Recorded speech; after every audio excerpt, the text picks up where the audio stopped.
Good morning, students. Today we are going to do story number 3, The Wise Frog. Okay, from your storybook. I will read and explain.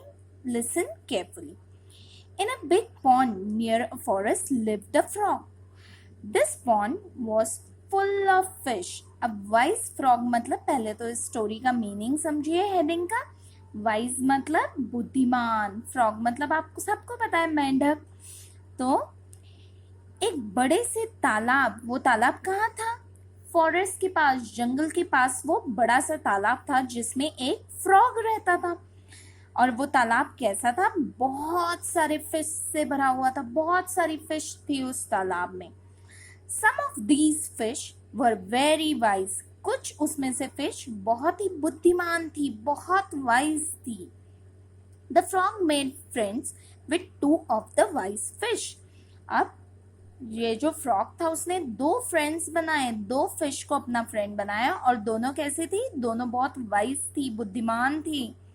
He thought they knew everything and he would ask for their help in all matters. उसने सोचा, उस frog ने सोचा कि वो दोनों fish बहुत ही बुद्धिमान है, उन्हें हर चीज का पता है, तो मुझे जब भी किसी भी बारे में हेल्प चाहिए वो दोनों मेरी हेल्प करेंगे. One day, as the 3 friends were talking, some fishermen came and stood by the pool. एक दिन क्या हुआ? ये तीनों फ्रेंड्स, 2 फिश और मेंढक बैठ के बातें कर रहे थे. तभी अचानक से उन्हें आवाज सुनाई दी. और वो आवाज किसकी थी? वो आवाज थी फिशरमैन की, जो फिशिंग करते हैं और मछलियों को पकड़ते हैं, उनकी आवाज थी. Let us bring our nets tomorrow and cast them in this pond, said one fisherman.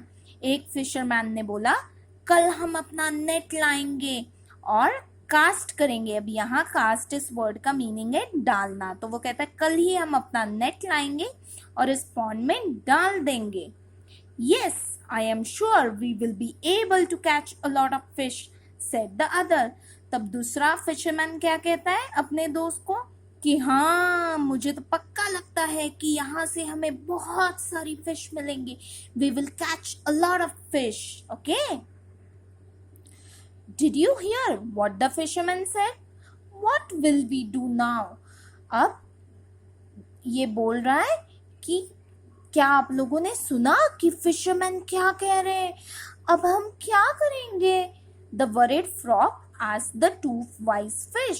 जो worried था, obviously वो फ्रॉग बहुत डर गया था कि अरे ये फिशरमैन कल ही आएंगे बड़ा सा नेट लेके और हम सबको पकड़ लेंगे. तो वो worried होके पूछ रहा है, आप दोनों ने सुना? अब हम क्या करेंगे? अब कैसे बचेंगे इनसे हम?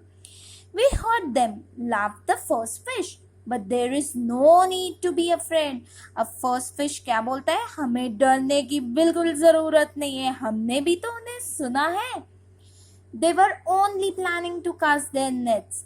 They may not really come. वो तो बस प्लान कर रहे थे कि नेट्स डालेंगे, वो सच्ची में थोड़ी आएंगे, रियली थोड़ी आ रहे. तुम डरो मत. Yes, you should not be afraid of something till it really happens, said the second fish. अब second fish भी first fish के साथी बन के बात कर रहा है. वो क्या कह रहा है?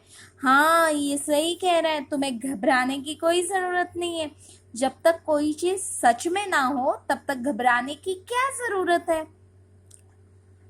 The wise fish laughed and shook their heads. shook करना मतलब एक दूसरे की सर हिला के एक दूसरे को इशारा करना कि हाँ, हम दोनों सही कह रहे हैं. तो वो हेड शूक करते. Do not be afraid little frog. वो कहते अरे बिल्कुल चिंता मत करो तुम छोटे से frog. Said the first fish. Even if the fisherman comes with their nets we will escape somehow, said the second. अब दूसरा फिश क्या कहता है?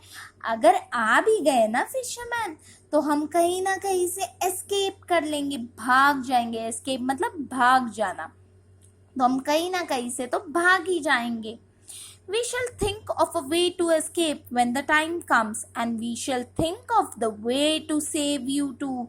अब वो कह रहा है हमें भाग जाने का रास्ता ढूंढना चाहिए। और बस हम अपने दोनों के बारे में नहीं सोच रहे, हम तुम हमारे अच्छे फ्रेंड हो ना, तो हमें ये सोचना है कि हम तुम्हें भी इस मुसीबत से कैसे बाहर निकालें और हम तीनों भाग जाएंगे। ऐसे वो कह रहे हैं दोनों फिश मिलके। So don't worry said the fishes together. अब दोनों मिलके कहते हैं अब घबराने की कोई जरूरत नहीं है। They swam away in search of food. दोनों अब तालाब में दोबारा तैरने निकले अपने फूड, अपना खाना ढूंढने में। But the frog was still scared. Though he had faith in his friends, he knew that the fishermen were much stronger. पर ये जो फ्रॉग था ना, अभी भी स्केर्ड था, अभी भी वरिड था, उसे अभी भी मन में डर लग रहा था। ऐसे नहीं था कि वो अपने फ्रेंड्स पे बिलीव नहीं करता था, फ्रेंड्स पे ट्रस्ट नहीं था कि वो मदद करेंगे, उसे ट्रस्ट था, पर उसे ये भी पता था कि फिशरमैन तो हम सबसे स्ट्रॉन्गर है। I am not as wise as the fish thought the frog. अब फ्रॉग ने सोचा मैं इन दोनों फिश की तरह बुद्धिमान तो नहीं हूं। They may be able to save themselves from the fisherman's net, but I shall not be able to do so. वो कह रहा है मैं इनकी तरह बुद्धिमान नहीं हूँ, ये दोनों तो अपने आप को बचा भी सकते हैं फिशरमैन की नेट से, पर मैं इतना बुद्धिमान नहीं हूँ कि मैं अपने आप को टाइम मुसीबत जब आए तब तुरंत बचा सकूँ।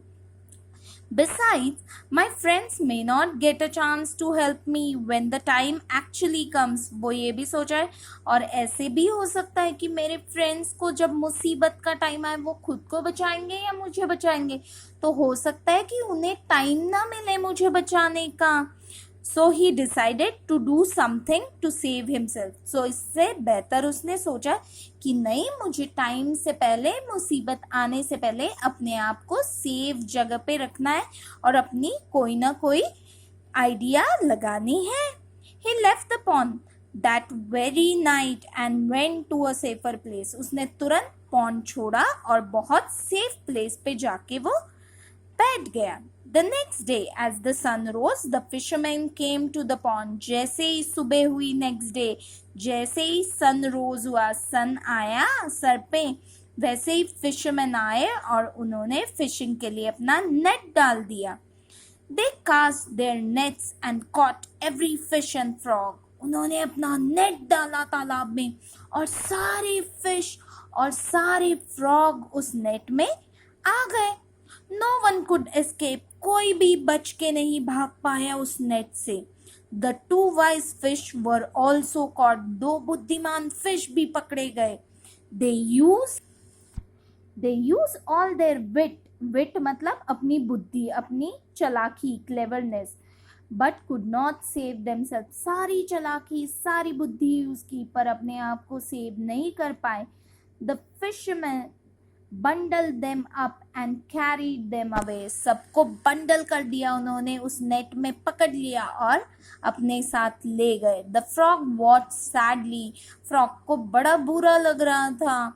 He was glad that he had not thought himself too clever. अब उसे अच्छा भी लग रहा था कि उसने अपने आप को इतना क्लेवर, इतना बुद्धिमान नहीं समझा, ओवर कॉन्फिडेंस नहीं किया, and had the good sense to escape while he could. और उसने टाइम रहते ही वहां से अपना भागा। तो इससे हमें क्या सीख मिलती है इस स्टोरी से, कि हमें कभी भी ओवर कॉन्फिडेंट नहीं होना चाहिए, सोते नहीं रहना चाहिए कि मुसीबत सर पे आए और फिर मैं भागूं या फिर मैं कुछ हाथ पैर मारूं। हमेशा तैयार रहना चाहिए, हमेशा अलर्ट रहना चाहिए। Okay, thank you.